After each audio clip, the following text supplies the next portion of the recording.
Oiê, vamos fazer a leitura da Bíblia 365 dias. Continuando lá em janeiro, na verdade no dia 9, né? Que era para ter sido feito no dia 9 de janeiro. Em Gênesis, capítulo 20, versículo de 1 até o capítulo 22, versículo 24. Abraão se mudou para Neguebe ao sul. Permaneceu por algum tempo entre Cádiz e Sur, e depois seguiu até Gerar. Enquanto morava ali, como estrangeiro, Abraão apresentava Sara, sua mulher, dizendo: "Ela é minha irmã." Por isso, o rei Abimeleque de Gerar mandou buscar Sara para seu palácio. Naquela noite, Deus apareceu a Abimeleque num sonho e lhe disse: "Você vai morrer. A mulher que tomou já é casada." Abimeleque, porém, ainda não havia dormido com ela. Assim disse: "Senhor, castigarás uma nação inocente? Não foi Abraão quem me disse: 'Ela é minha irmã'?" E ela própria afirmou: "Sim, ele é meu irmão." Agi com total inocência. Minhas mãos estão limpas. No sonho, Deus respondeu: "Sim, eu sei que você é inocente, por isso impedi de pecar e não deixei que a tocasse. Agora devolva a mulher ao marido dela, e ele orará por você, pois é profeta. Então você viverá, mas se não a devolver, esteja certo de que você e todo o seu povo morrerão." Na manhã seguinte, Abimeleque se levantou cedo e sem demora reuniu todos os seus servos. Quando contou o que havia acontecido, seus homens se encheram de medo. Então Abimeleque mandou chamar Abraão. "O que você fez conosco?" perguntou. "Que crime cometi para merecer este tratamento que nos torna a mim e ao meu reino culpados deste grande pecado? O que você me fez não se faz a ninguém. O que deu em você para agir desse jeito?" Abraão respondeu: "Pensei comigo, este é um lugar onde ninguém teme a Deus, e vão me matar para ficarem com minha mulher. Além do mais, ela é de fato minha irmã, por parte de pai, mas não de mãe, e eu me casei com ela. Quando Deus me chamou para deixar a casa de meu pai e viajar de um lugar para o outro, eu disse a ela: 'Faça-me este favor. Por onde formos, diga que eu sou o seu irmão.'" Então Abimeleque pegou ovelhas e bois, servos e servas e os deu de presente a Abraão. Também lhe devolveu Sara, sua mulher. Abimeleque disse: "Veja, minha terra está à sua disposição. More onde lhe parecer melhor." E disse a Sara: "Estou dando a seu irmão 1000 peças de prata diante de todas estas testemunhas, para reparar qualquer dano que eu lhe tenha causado. Assim, todos saberão que você é inocente."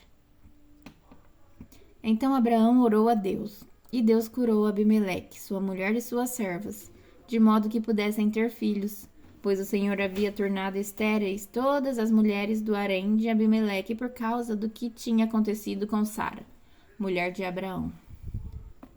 O Senhor agiu em favor de Sara e cumpriu o que lhe havia prometido. Ela engravidou e deu à luz um filho para Abraão na velhice dele, exatamente no tempo indicado por Deus. Abraão deu o nome Isaque ao filho que Sara lhe deu. No 8º dia, depois do nascimento de Isaque, Abraão circuncidou, como Deus havia ordenado. Abraão tinha 100 anos quando Isaque nasceu. Sara declarou: "Deus me fez sorrir. Todos que ficarem sabendo do que aconteceu vão rir comigo." E disse mais: "Quem diria a Abraão que sua mulher amamentaria um bebê? E, no entanto, em sua velhice, eu lhe dei um filho." Quando Isaque cresceu e estava para ser desmamado, Abraão preparou uma grande festa para comemorar a ocasião. Sara, porém, viu Ismael, filho de Abraão e da serva egípcia Agar, caçoar de seu filho Isaque. E disse a Abraão: livre-se da escrava e do filho dela. Ele jamais será herdeiro, junto com meu filho Isaque. Abraão ficou muito perturbado com isso, pois Ismael era seu filho. Deus, porém, lhe disse: não se perturbe por causa do menino e da serva, faça tudo o que Sara lhe pedir, pois Isaque é o filho de quem depende da sua descendência. Contudo, também farei uma nação dos descendentes do filho de Agar, pois ele é seu filho. Na manhã seguinte, Abraão se levantou cedo, preparou mantimentos e uma vasilha cheia de água e os pôs sobre os ombros de Agar. Então, mandou-a embora com seu filho e ele andou sem rumo pelo deserto de Berseba. Quando acabou a água, Agar colocou o menino à sombra de um arbusto e foi sentar-se sozinha, uns 100 metros adiante. Não quero ver o menino morrer, disse ela, chorando sem parar. Mas Deus ouviu o choro do menino e do céu o anjo de Deus chamou Agar. Que foi, Agar? Não tenha medo. Deus ouviu o menino chorar. Dali onde ele está. Levante-o, anime-o, pois farei dos descendentes dele uma grande nação. Então Deus abriu os olhos de Agar e ele viu um poço cheio de água. Sem demora, encheu a vasilha de água e deu para o menino beber. Deus estava com o menino enquanto ele crescia no deserto. Ismael se tornou flecheiro e se estabeleceu no deserto de Parã. E sua mãe conseguiu para ele uma esposa egípcia. Por esse tempo, Abimeleque, acompanhado de Ficol, comandante de seu exército, foi visitar Abraão. É evidente que Deus está com você, ajudando-o em tudo o que faz, disse Abimeleque. Jure em nome de Deus que não enganará nem a mim, nem a meus filhos, nem a nenhum dos meus descendentes. Tenho sido leal a você, por isso jure que será leal a mim e a esta terra onde vive como estrangeiro. Abraão respondeu: eu juro. Contudo, Abraão reclamou com Abimeleque sobre um poço que os servos de Abimeleque lhe haviam tomado à força. Eu não sabia disso, respondeu Abimeleque. Não faço ideia de quem seja o responsável. Você nunca se queixou a esse respeito. Então Abraão deu ovelhas e bois a Abimeleque, e os dois fizeram um acordo. Quando Abraão também separou do rebanho mais 7 cordeirinhas, Abimeleque lhe perguntou: por que você separou umas 7 das demais? Abraão respondeu: por favor, aceite estas 7 cordeirinhas como testemunho de que eu cavei este poço. Por isso Abraão chamou o lugar de Berseba. Por ali, os dois fizeram o juramento. Depois de firmarem aliança em Berseba, Abimeleque e Ficol, comandante do seu exército, voltaram para a terra dos filisteus. Abraão plantou uma tamargueira em Berseba e ali invocou o nome do Senhor, o Deus eterno. E Abraão morou na terra dos filisteus como estrangeiro por longo tempo. Algum tempo depois, Deus pôs a Abraão à prova. Abraão, Deus chamou. Sim, respondeu Abraão, aqui estou. Deus disse: tome seu filho, seu único filho, Isaque, a quem você tanto ama, e vá à terra de Moriá. Lá, em um dos montes que eu lhe mostrarei, ofereça-o como holocausto. Na manhã seguinte, Abraão se levantou cedo e preparou seu jumento. Levou consigo 2 servos e seu filho Isaque. Cortou lenha para o fogo do holocausto e partiu para o lugar que Deus tinha indicado. No terceiro dia da viagem, Abraão levantou os olhos e viu o lugar de longe. Fiquem aqui com o jumento, disse ele aos servos. O rapaz e eu iremos mais adiante. Vamos adorar e depois voltaremos. Abraão pôs a lenha para o holocausto nos ombros de Isaque, e ele próprio levou o fogo e a faca. Enquanto os dois caminhavam juntos, Isaque se virou para Abraão e disse: Pai?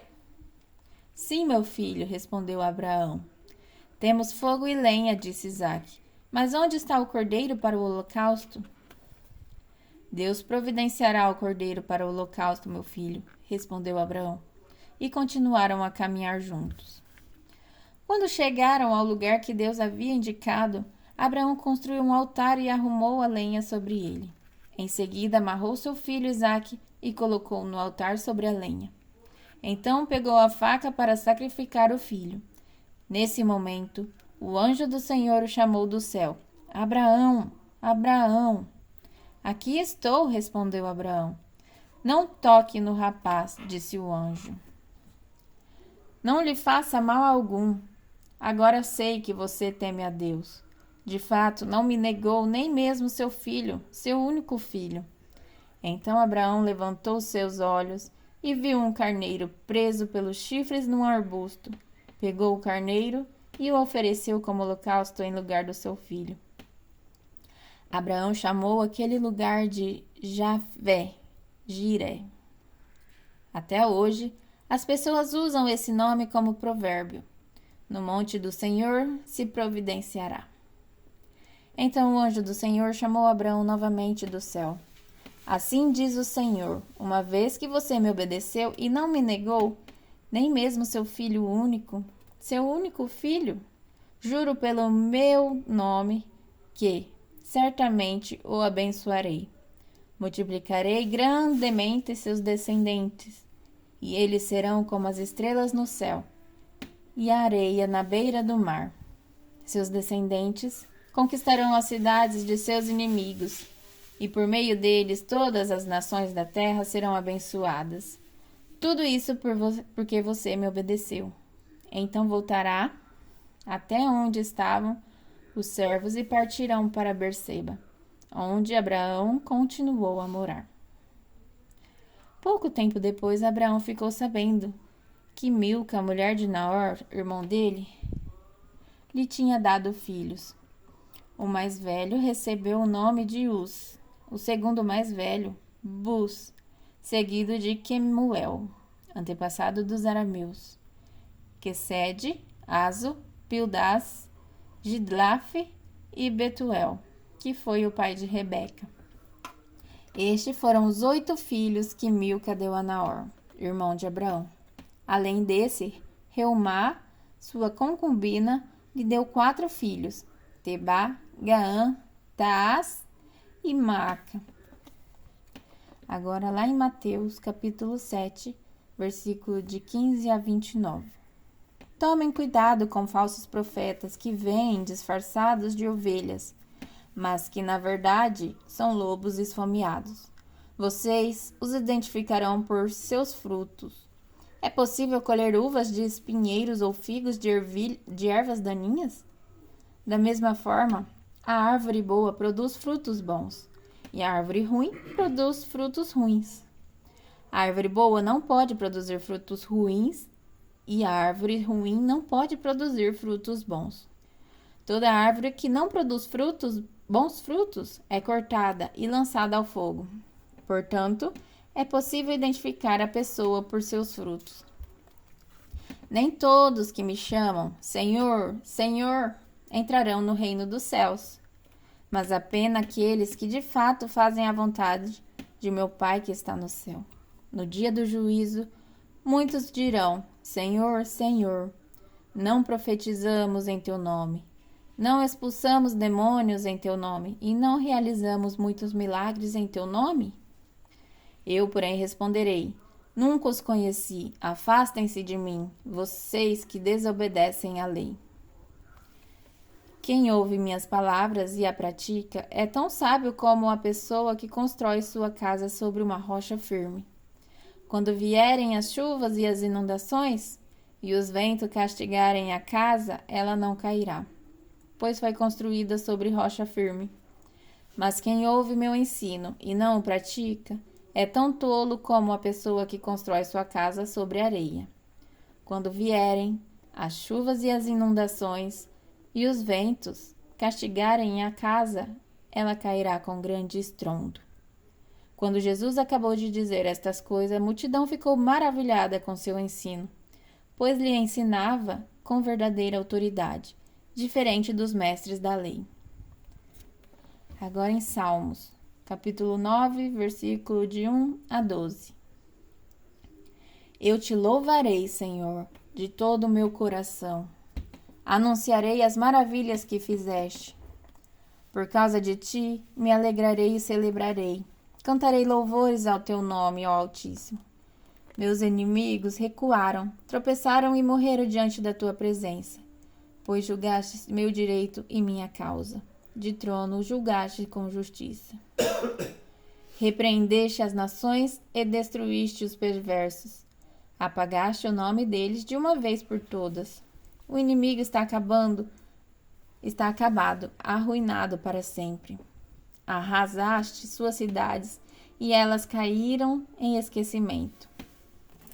O Senhor, porém, reina para sempre.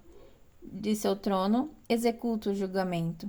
Julgará o mundo com justiça e o governará as nações com imparcialidade. O Senhor é abrigo para os oprimidos, refúgio em tempos de aflição. Quem conhece teu nome confia em ti, pois tu, Senhor, não abandonas quem te busca. Cantem louvores ao Senhor, que reina em Sião. Anunciem ao mundo seus feitos, pois aquele que vinga o sangue derramado não se esquece dos aflitos. Ele não ignora o seu clamor. Agora o Provérbios, capítulo 2, versículo de 16 a 22. A sabedoria o livrará da mulher imoral, das palavras sedutoras da promíscua.